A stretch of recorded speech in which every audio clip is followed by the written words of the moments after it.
Hey everybody, welcome back to Gideon Stuff. Today we have kind of a discussion video and kind of a review.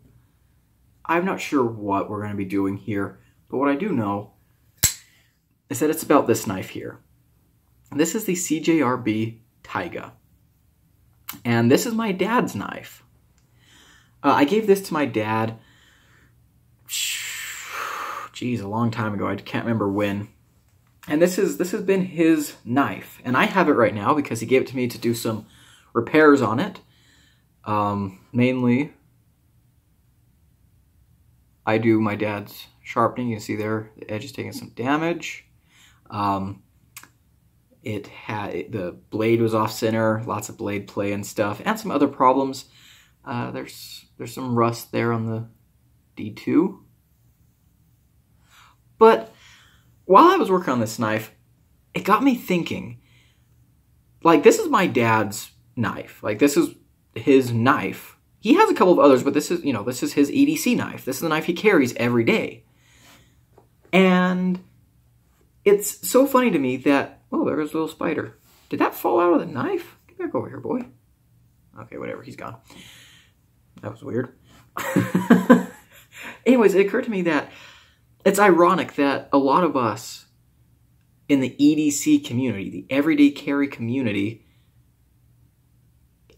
have so many EDC items. And for me, I have, only one wallet really. Need to get a new one.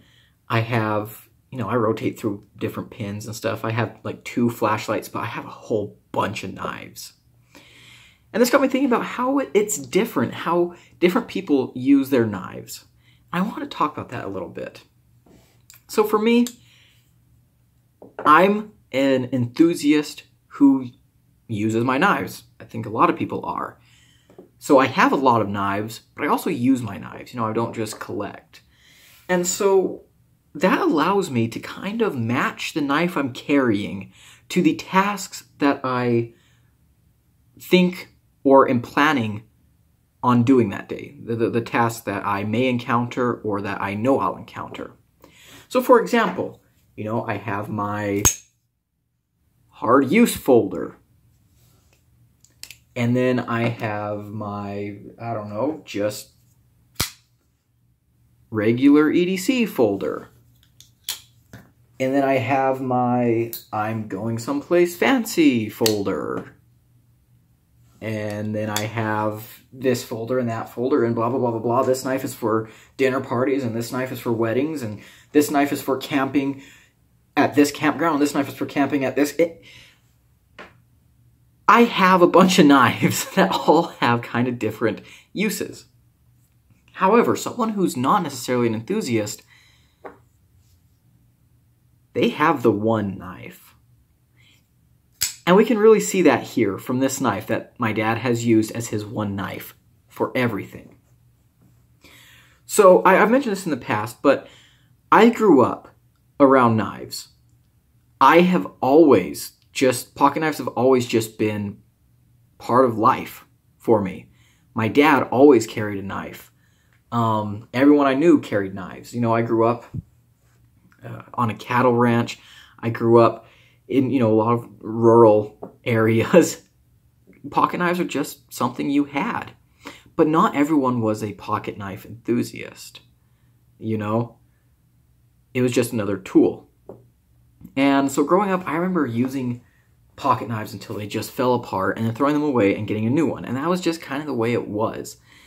And I went through so many knives, and I know a lot of people we just go through knives like candy. And so my dad, he's a large animal veterinarian, mobile veterinarian. He, of course, he's still there running helping run the cattle ranch. So he uses his knife a lot in, the barn, out on the hay lot, in, all these different areas. And growing up, my dad was who taught me about knives. My dad taught me how to sharpen. My dad taught me how to, take care of a pocket knife and stuff. And then when I got really into knives and I got more into, different types of steel, different types of handle materials, different types of action, opening methods, this, that, and the other, sharpening. Like, I always knew how to sharpen a knife, but it wasn't until, you know, the past couple of years where I learned how to, you know, like really, really sharpen a knife. But my dad's always used knives. And a lot of the knowledge that I started out with knives came from my dad. And so I remember, and I still have, actually just a couple months ago, I was there visiting, and I went with him on a vet call where he did a necropsy on a cow. And of course, you know, he used knives to cut that cow up, and, you know, he knows how to take care of it, how to take care of his tools and stuff.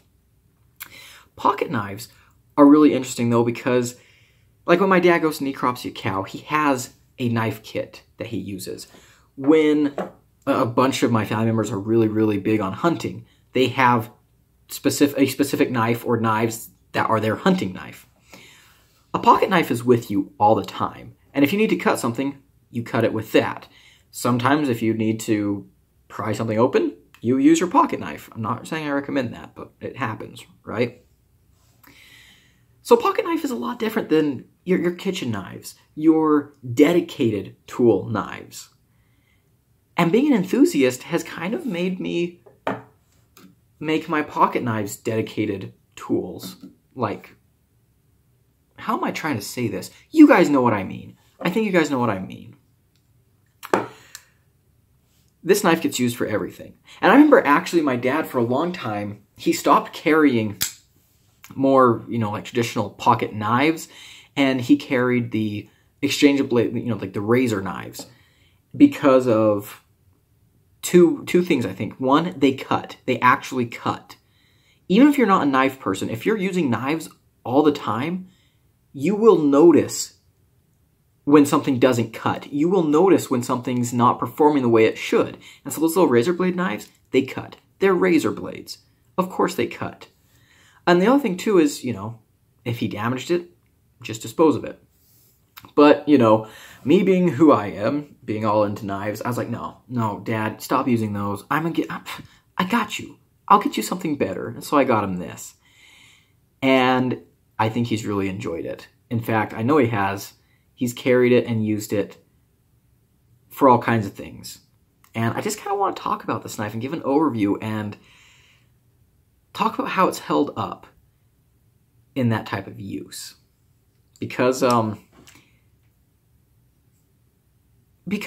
my dad has definitely carried the knife in a way that I don't carry my pocket knives anymore. I used to, but not anymore. And maybe this topic isn't as interesting to you guys, but I find it fascinating.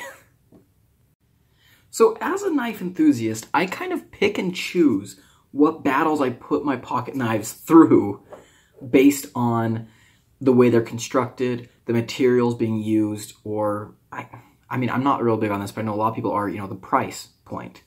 For example, this is my Spyderco PM2 in S110v, and as you can see, I use this knife a lot. This is my cardboard cutting knife. If I have to break down a lot of cardboard, jeez. Gosh, I should have gone to speech class when I was in elementary school. Anyways, this is my knife that I'm going to use to break down a lot of cardboard because of the insanely high edge retention. This is not a knife that I'm going to take out into the woods. When I'm working on the ranch, as you guys know, in the summers I work as a cowboy.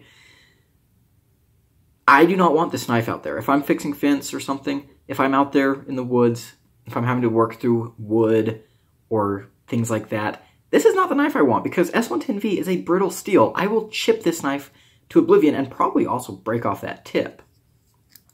If I'm going to be working out in the woods and I just really, really wanted a Spyderco, I would probably take my Tanto PM2. S30v is a lot tougher. Not the toughest steel, but, you know, it's tougher. And especially this blade shape and the robustness there will handle a lot of hard-to-use stuff a little bit better. If I'm going to be working in the river or the irrigation ditch, I'm going to be cutting irrigation tarp, I'm going to be doing, you know, all kinds of different tasks, I'll want a steel that's pretty stainless. You know, these are things I just kind of think about. If I'm working out in the dirt, like if I'm out in the barn, if I'm out in just, you know, wrangling cows, if I'm doing something dirty, I don't like to have bearings in my knife because they can get gummed up, and I've had bearings get horrendously gummed up. However, I will say, I've been starting to come around to bearings and using them a little bit harder than I used to. And part of that is because of what I've seen with this knife from my dad. My dad's not a knife enthusiast. His knives do not get the luxury of the picking and choosing of what battles they get to face. This knife has been used for everything. I mean, again, I'm not there all the time when my dad's using his knife. In fact, I haven't seen my dad in months because obviously I'm an adult as well and living my own life. But I do know that he's used this on camping trips to make, to whittle or to make skewers. I know that he uses this on the ranch to cut cutting hay bales. In fact, I can almost guarantee that's what happened to this edge here. Is he was cutting some hay string and there was a rock bailed up in the hay and it chipped the edge. I can almost guarantee that's what happened. I'm gonna have to fix that. Also, this is my edge on here.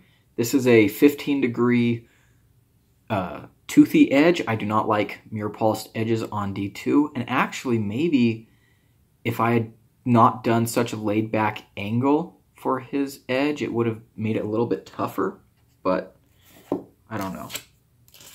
Anyways, this knife's been used for a lot. This has been used in food prep. This has been used, like I said, out on the ranch, camping. I imagine he's done things with this knife that I will never ever be able to guess at, and things that are pretty brutal. And it's held up really, really well.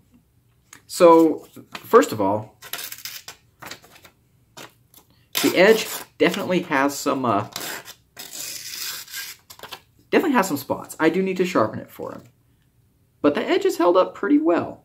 Those chips, that's a problem with D2. It can be a little bit chippy sometimes. And also, again, like I said, my 15-degree edge might have helped with that. The rust.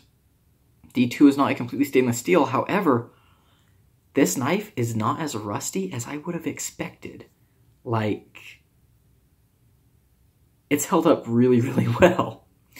The action is still good. I will say this knife didn't have the best action when I gave it to my dad. I was a little bit disappointed in that, but it's still good. The bearings have held up really, really well.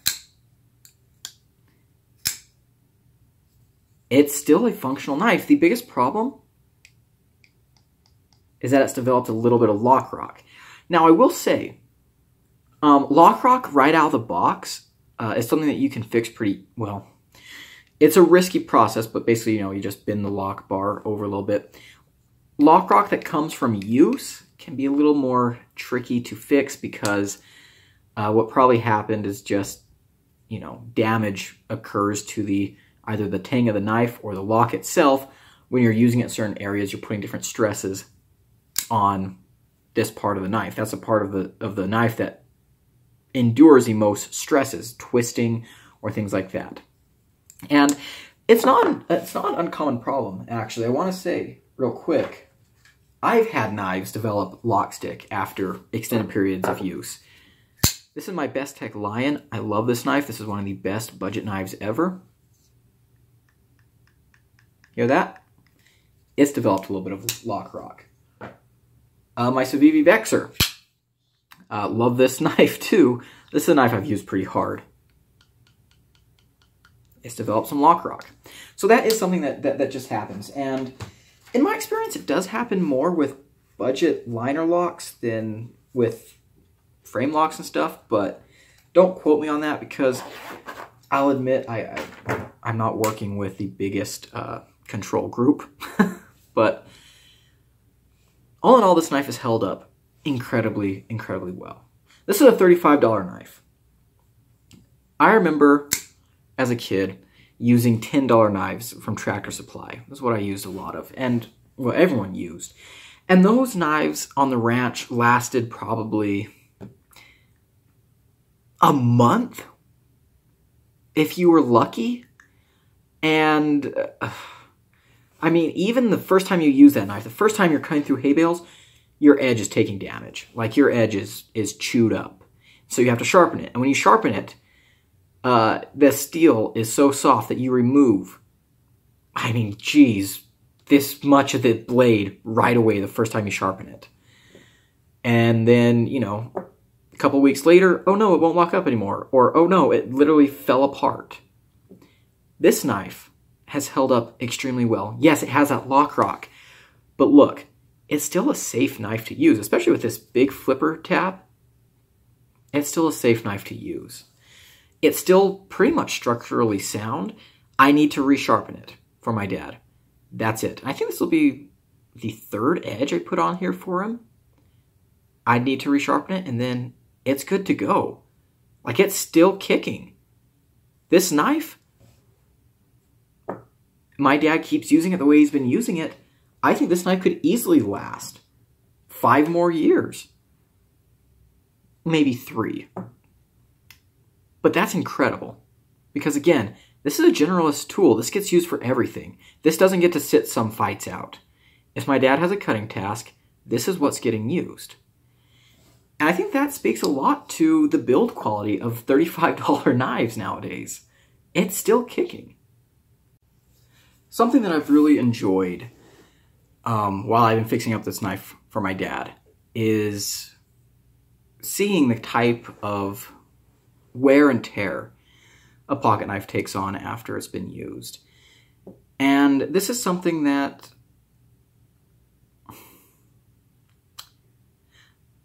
it's one of those things that sometimes as enthusiasts we kind of miss out on. I have plenty of knives that have a lot of wear and tear on them. I have a lot of knives that I use really, really hard. I have videos of it and stuff like that, like this knife here. But the thing is sometimes I carry my 8015 out in the woods, and sometimes I carry my 4-Max, or my Recon 1, or another knife. You know, sometimes for EDC, I carry my Scoria. Other times it's my Feldspar, or a Kubi, or Civic, or something. And so, you know, a lot of the wear and tear of my everyday life doesn't get imprinted on my knives because I have a different knife in my pocket a lot. This knife has gotten the full wear and tear of being my dad's pocket knife. And that's cool. I like that concept. I like that this knife has personality now. Like, this is my dad's knife. And I'm not giving this, again, this video can kind of stand in for a review of the Cjrb Taiga. Look, it's held up great. This is a very well-made knife. I can say that right away. It's worked really well for my dad. But it's not a review in the typical sense like I normally do on my channel because, well, part of me was going to do a regular review on this knife, fix it up for my dad, you know, put the new edge on it and everything, and then, you know, I was going to do my testing footage and stuff and give it a review, but I realized that would be wrong because this isn't my knife. And I know I review knives that are loaned in and stuff, but this is my dad's knife. Like, this is his now. So I don't know if that makes sense. But on the topic of that, I think I'm going to get my dad another knife because this one's obviously been used and loved a lot. And I think I want to give him something a little bit higher end. Not super crazy, but maybe something with 154 cm, or heck, maybe even something with just 14C to help with some of that toughness and whatnot. But I mean, until then, got to put an edge on this, and then, you know, I'll give it back to him. But it really has got me thinking about how different the concept of EDC is for regular people compared to for enthusiasts. Because my EDC changed. Heck, take a look at my Instagram at Gideon Stuff. Haha, plugged. I mean, I carry 3 or 4 knives a day, and I post, you know, I switch up my rotation all the time. And sometimes I think about that. I'm like, wow, you know, I'm missing out on the experience of making a knife just, you know, truly mine. And I do have knives that I carry more than others, for sure. And again, I do use a lot of my knives. But I don't put the same wear and tear on them. I don't have to do the same type of maintenance on them. The knife I've done the most maintenance on are my 8015s. I've got 3 of these. There's another problem right there. But, you know, this is the knife that I use most in the summers when I'm working out in the woods. And the maintenance for this, I keep the edge sharp, I take it apart and clean it. There we go. Again, though, when I come back to college, I don't carry this knife hardly ever, and so it doesn't get any wear and tear on that. When I'm at college, geez, I'm rotating through all types of different light-use EDC knives. Not getting the same love marks. And I think I want to close off this video with saying this is a $35 knife that has worked as an all-arounder. Hard use, regular use, light use EDC knife. And it's still kicking. What more can you want? What more can you want? In the community, a lot of times, you know, you have some people who say, oh, I won't ever use a knife that's, you know, not titanium frame lock with S30v Is, blah, blah, blah, blah. You know, you have people who, you know, say, oh, budget knives are just, you know, they're not worth it. You use them, you beat them, you know, you throw them away, whatever. No, you can use a $35 CJRB for a long period of time, and you'll be just fine. I think that's where I'm going to leave this review, or this video, or whatever the heck this was. Been really impressed with the way this knife is held up for my dad, and yeah. I've been Gideon. Like, comment, and subscribe, and I'll see you on the next one. Adios.